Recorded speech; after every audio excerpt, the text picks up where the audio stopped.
In this video, I'm going to show you how to get Ethereum ERC20 address on Trust Wallet. So over here, I'm currently showing you how to do it inside the Trust Wallet extension, which I just opened up. So in case you're on your computer, you can open up the extension, click on those three dots and click full screen.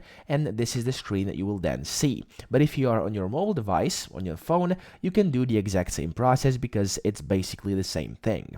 Now, to get the Ethereum ERC20 address, first you want to go to this search box and type in Ethereum or just ETH, and you want to make sure Ethereum is enabled. So make sure it's like this. It should be like that, so these green button. But if it's grayed out like this, so over here, you want to make sure it's green and you want to click on it, make sure it's at top, and there we go. So after you do this, you want to go back out. And from here, you want to click on Ethereum. So on home screen, you should see your Ethereum now, and you want to click on it.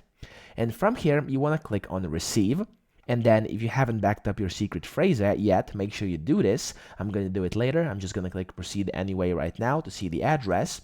After you do this, you will see Ethereum again, so ETH, you want to click on it, and over here you can receive ETH, and it says this is the address where you can send Ethereum to. So this is now your address, basically your ERC20 address from Trust Wallet. Now, you can copy it by just clicking it, and as you can see, it says copied, and make sure you do not send any other coins to this address because it may result in permanent loss. Only send Ethereum because that's what the address is for.